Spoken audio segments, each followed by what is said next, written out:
भगवान श्री कृष्ण कहते हैं कि समय कभी नहीं रुकता। आज यदि बुरा चल रहा है तो कल अवश्य ही अच्छा आएगा। आप केवल निस्वार्थ भाव से कर्म कीजिए, केवल वही आपके हाथ में है।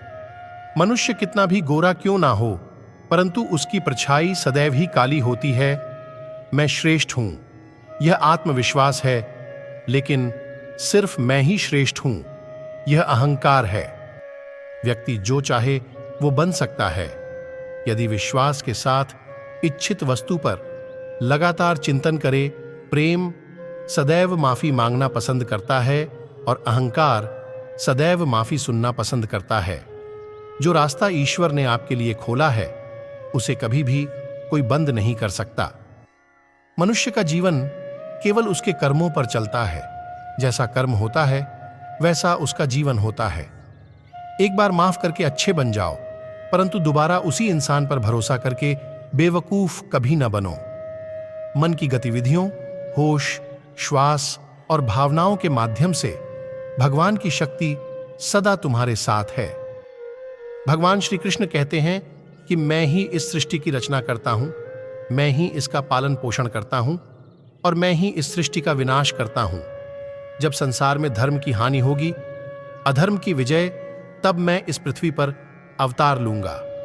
शांति से भी दुखों का अंत हो जाता है और शांत चित्त मनुष्य की बुद्धि शीघ्र ही स्थिर होकर परमात्मा से युक्त हो जाती है।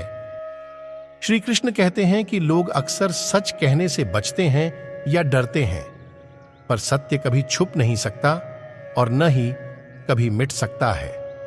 कितना भी छुपा लें, पर सच तो उजागर हो ही जाएगा। जो बात सच पर आधारित हो, उसे करने या कहने और मानने से कभी नहीं डरना चाहिए।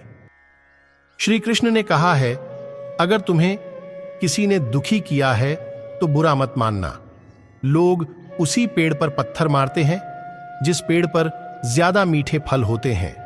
स्वार्थ से रिश्ते बनाने की कितनी भी कोशिश करें, वो कभी नहीं बनते हैं, और प्रेम से बने रिश्तों को कितना भी तोड़ने की कोशिश करें, वो कभी नहीं टूटते। अगर व्यक्ति शिक्षा से पहले संस्कार, व्यापार से पहले व्यवहार और भगवान से पहले माता पिता को पहचान ले, तो जिंदगी में कभी कोई कठिनाई नहीं आएगी। जिस मनुष्य ने जवानी में बहुत पाप किए हैं, उसे बुढ़ापे में नींद नहीं आती। श्री कृष्ण कहते हैं कि मनुष्य को अपने मन को बार बार समझाना चाहिए कि ईश्वर के सिवा उसका कोई नहीं है।